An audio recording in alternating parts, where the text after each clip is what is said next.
ኤልያስ ለማንም ሳይናገር እንዴት ሄደ ለምን ሄደ የሚባለው ነገር ሳይታወቅ ደሴ ገብቷል። ደሴ ገብቶ ተመልሼ እመጣለሁም ብሎ ለአሊ ደውሎለታል። በሌላ በኩል አሴር ከእዝራ ጋር ያደረገውን ንግግር እንደታያችሁት ማለቴ አሴር አሁን ለሃና ትክክለኛ ወንድም እየሆነ ይመስለኛል። በፍቅር በሚባለው ነገር የሚሆን ስላልሆነ ወይም ደግሞ በጭራሽ እንደማይሆን ስላወቀው አሁን እዝራን ወደ ማስፈራራቱም ወይም ወደ ማስጠንቀቁ ደረጃ ደርሷል። ሃናን ከፍቷት ባያት ሃና አንድ ዘለላ እንባ ወርዶ ባይ ውርድ ለራስክ ወይም ደግሞ ራስህን ታጣለህ ሲል እዝራን አስፈራርቶታል። እውነት በጣም ነው የተመቸኝ አሴር። እውነትም አብሮ መብላት አብሮ ጊዜ ማሳለፍ እውነትም ትክክለኛ ጓደኛ አሴር ነው። ጌታን ሰው ሲቀየር የማይቀየር በጣም ምርጥ ሰው። እናንተስ እንደታያችሁት? እስኪ ሀሳብ አስተያየታችሁን ኮሜንት ላይ አስቀምጡልኝ፣ አካፍሉኝ። ሰላም የኔ ምርጦች እንዴት ናችሁልኝ? ሰላም ናችሁ ወይ? ብያላችሁበት ሰላማችሁ ብዝዝት ትርፍርፍ ይበልልኝ። እንደተለመደው ለዚህ ቻናል አዲስ ከሆናችሁ ሰብስክራይብ አድርጋችሁ የደወል ምልክቷን በመጫን ቤተሰብ ሁኑ፣ ተቀላቀሉ። እስከ ቪዲዮ ፍጻሜ ድረስም አብራችሁን ቆዩ። ነባር ቤተሰቦች ደግሞ ቪዲዮ ሲደርሳችሁ ሁላችሁም የላይክ ምልክቷን ጫን እያላችሁ እስከ ቪዲዮ ፍጻሜ ድረስ አብራችሁን ቆዩ እና ደግሞ ስለምታበረታቱኝ ከጎኔ ስለሆናችሁ ሁላችሁንም አመሰግናለሁኝ። ሰብስክራይብ፣ ሼር፣ ላይክ እያደረጋችሁ ከጎኔ ለሆናችሁልኝ ሁላችሁም ፈጣሪ ያክብርልኝ። አሁንም እናንተ ስለምታበረታቱኝ ነውና የምሰራው። ዋካችሁን ላይክ፣ ሼር፣ ሰብስክራይብ እያደረጋችሁ ለቻናሌ ተቀላቀሉ ማለት ነው። በተረፈ እንግዲህ ኤልያስ ወደ ደሴ ገብቷል።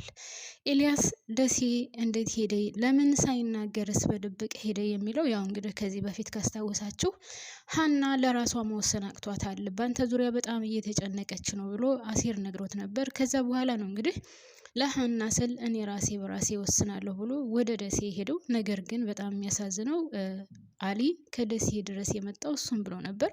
ከደሴ ድረስ እሱም ብሎ መጥቶ ለአሊ እንኳን ሳይናገር ነው ደሴ የገባው። እንግዲህ ካያችሁ በአሊ ምክንያት በኤልያስ ምክንያት ሁሉም ሰው ተጨንቋል። ያልተጨነቀ የለም። አቶ ኖላዊ ሳይቀር ቀን ከሌሊት ስለዛ ልጅ እያሰበ ነበር። አሴርና አሊን ካያችኋቸው ደግሞ እሱን በመፈለግ ያልገቡበት የለም።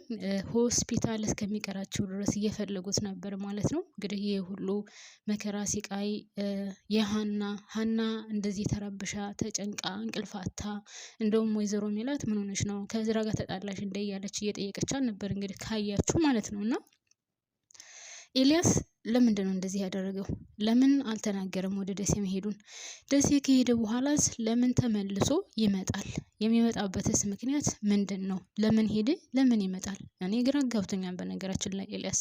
እሺ ሃናን ይወዳታል፣ ያፈቅራታል። ይሄ ምንም ማድረግ አይቻልም። አሴር ሃናን ይወዳታል፣ ያፈቅራታል። ግን አሴር የውሳኔ ሰው ነው። አሴር በጣም ደስ የሚል ሰው ነው። ሃናን ቢወዳትም ቢያፈቅራትም ለራሱ ማድረግ እንኳን ባይችል፣ ነገር ግን ወንድምነቱን ሊነፍጋት አልቻለም።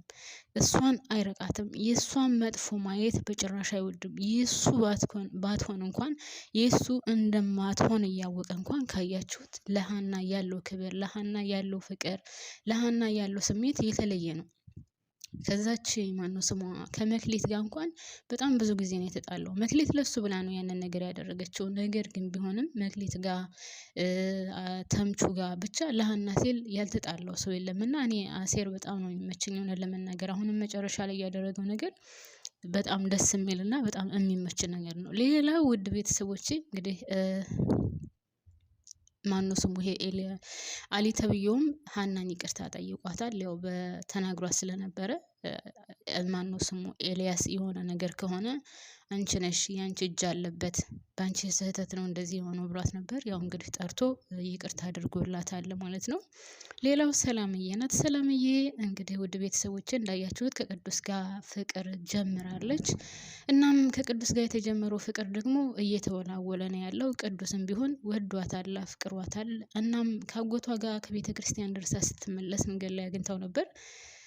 ሰው ግን ማለት ነው እየወደደና እያፈቀረ ለምን እንደሚደብቅ እኔ ግራ ይገባኛል። እውነት ለመናገር እንግዲህ ይሄ ቅዱስም ቢሆን ሰላምዬን ወዷታል፣ አፍቅሯታል እውነት ለመናገር ነገር ግን እሷም ወደዋለች፣ አፍቅረዋለች። ስለሱ እየተጨነቀች ነው፣ ስለሱ እያሰበች ነው። ቤትም ሆና ብቻዋን ቁጭ ብላ ስለሱ ነው የምታስበው።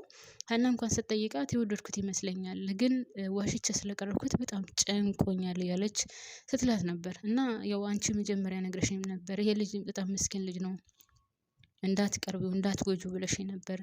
እናም እኔ እየሸወድኩ መስለኝ ነገር ግን እሱ ሸውዶ ተሸውዶልኛል እና እንዴት ብዬ ፊቱን አየዋለሁ ምናምን እያለች ነበረ። ያም ሆነ ይህ እንግዲህ ካጎቷ ጋር ቤተክርስቲያን ደርሳ ስትመለስ መንገድ ላይ አግኝቶ ጠብቆ አናግሯት ነበረ። ነገር ግን ያው እሷ ፊት አልሰጠችውም። ያው አጎትየውም ስለነበረ እመታሃለሁ ወደዛ ዞር በል ምናምን ሲለው ቀስ ብለን እንነጋገር ቢላትም እሷም እምቢ ብላ እንግዲህ ተለያይተዋል ማለት ነው። እሱ አጎቷ ጋር ቁርስ በልተው ምናምን ወደ ቤት ተመልሳለች። እሱም ቀጥታ ወደ ማነው ስሙ ወደ ዝራ ነበረ የሄደው። ወደ ዝራ ሄዶም እንግዲህ ከዝራ ጋር ምንድነው የሆንከው ምናምን ብሎ ጠይቆት ነበር። ዝራም ቢሆን ያው ሰላምን ሳይወዳት እንዳልቀረና ሰላምን ሳያፈቅራት እንዳልቀረ ነበር ለዝራም የነገረው። ዝራም አንተ ቆራጥና ቆፍጣና ከሆንክ ነገሮችን ወደፊት መጋፈጥ እንጂ በጭራሽ ወደ ኋላ ማለት የለብህም። ስለዚህ ነገሮችን ወደፊት ተጋፈጥ ብሎ መክሮታል። ቅዱስ ማለት እዝራ በነገራችን ላይ እኔ በጣም የሚመችኝ ልጅ ነው። ነገሮችን መቁረጥ ከፈለገ ቁርጥ አድርጎ ይተዋል። ማድረግ ከፈለገ ደግሞ እስከ ጥግ ድረስ የሚሄድ ልጅ ነው ማለት ነው። ግን አሁን አባቱ ራሱ በጣም ተቀይሯል። በጣም በሚገርም ሁኔታ የዝራ አባት ካያችሁት በጊዜ ነው ከቤት የሚገባው። ልጁ ጋር ጊዜ ማሳለፍ ይፈልጋል። ከልጁ ጋር ብዙ ጊዜ እንዲኖረው ይፈልጋል ምናምን እና እንግዲህ ያው ልጁ የማንን ልጅ እንደምታገባ ባያውቅም የማን ልጅ ጋር እንደሆነ ያለው ግንኙነት ባያውቅም ብቻ ግን እንግዲህ አቶ ቃልአብ በጣም ከሚገባው በላይ በልጁ ደስተኛ ነው። ልጁ ሊያገባለት ስለሆነ ስራውን ሁሉ ትቶ በጊዜ መምጣት ሁሉ ጀምሯል ማለት ነው። ሌላው ቅዱስን ይዞት ሄዶ ነበር እና እስከዛሬ ድረስ ጓደኛ እንዳለህ ለምን አላስተዋወቀኝም? ጓደኛ የለኝም ነበር የምትለው ብሎ አባትየው ጠይቆት ነበር። ነገር ግን አዎ እስከዛሬ ድረስ የለኝም ነበረ። ነገር ግን ይህን አሁን በቅርብ ጊዜ ነው ጓደኛ ብዬ ያዝኩት ምናምን ብሎ ለአባቱም እንግዲህ ቅዱስን አስተዋውቆታል ማለት ነው። ያም ሆነ ይህ እንግዲህ ከዛ ቤት አድረው ተመልሰዋል።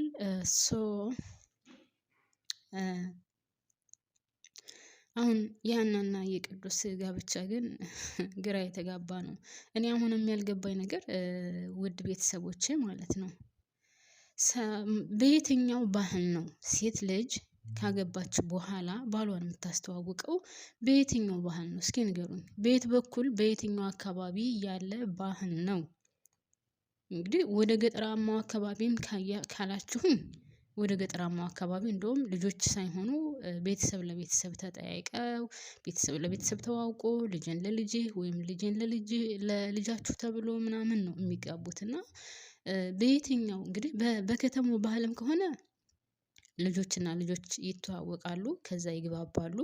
ወደ ትዳር ፍላጎት ካላቸው ለቤተሰብ ያሳውቃሉ፣ አለቀ። ከዛ በኋላ ነው ጋብቻ የሚፈጠረው እንጂ ከተጋቡ በኋላ የትኛው ቤተሰብ ነው የየትኛው አካባቢ ባህል ነው ከተጋቡ በኋላ ቤተሰብ የሚያውቀው? እንዴት ብሎ እኔ አላቅም፣ እግዚአብሔርን አላቅም በየትኛው አካባቢ ባህል እንዳለ። እኔ ኢትዮጵያ ውስጥ ያለ አይመስለኝም ይሄ ባህል። ቤተሰብ ሳያውቅ ቤተሰብ የማን ልጅ እንደሆነ ልጁ ምን አይነት እንደሆነ ቤተሰቦቹ ምን አይነት እንደሆኑ ሳይተዋወቅ ቤተሰብ ሳያውቅ ከተጋቡ በኋላ ከዛ ከጋብቻ በኋላ ቤተሰብ የሚያውቀው አይ ዶንት ኖ። እኔ የኢትዮጵያ በየትኛው አካባቢ እንዳለ ይሄ ጋብቻ ግራ ገብቶኛል። እናንተ የምታውቁ ካላችሁ እስኪ የዚህ አካባቢ ባህል ነው በሉኝ ልወቅ ማለት ነው። ምክንያቱም በከተማውም እንደማውቀው ከሆነ እንደዛ አይደለም፣ በገጠሩም እንደዛ አይደለም። ሰው በየትኛው አካባቢ እንደሆነ ግራ ስለገባኝ ነው። ግን ዛሬም ድረስ ምንድነው የሚባለው ልጁን አስተዋውቄን የሚላት ሀናም ብዙ ነው። ነገር ግን በጭራሽ አላስተዋውቅም ነው የምትለው፣ በጭራሽ አላስተዋውቅም ነው የምትለው። እና ስታስተዋውቅ ችግሩ የማን ልጅ እንደሆነና ማን እንደሆነ ስለሚታወቅ ያው ድራማውን ለማራዘም ይመስለኛል እንጂ በጭራሽ ኢትዮጵያ ውስጥ እንደዚህ አይነት እንግዲህ አላውቅም። ምናልባት በደቡብ ምናምን እንደዚህ በሌላ አካባቢ ካልሆነ በስተቀር እኔ በሰሜኑ እንደዚህ አይነት ባህል አለ ብዬ አላስብም። በጭራሽ አላውቅም። አይዶን ነው እኔ የማውቀው ነገር የለም። ለማንኛውም እናንተ የምታውቁ ከሆነ አሳውቁኝ ማለት ነው ሁሉ ቤተሰቦቼ። ሌላው ማሮቼ ፍቅሮቼ ማለት ነው ዛሬ ተምቹ የለም። ጸገነት ጺም የለችም። ቤቲም የለችም። ብዙ ልጆች ዛሬ የሉም። አቶ መስፍንም የለም ዛሬ። ተምቹ አሴር፣ ቅዱስ፣ እዝራ፣ ሀና፣ ሰላምዬ፣ ወይዘሮ አስቴር መታለች። ወይዘሮ አስቴር እነሱ ናቸው የታዩት ዛሬ በዛሬው ዕለት። ወይዘሮ ሜላት ራሱ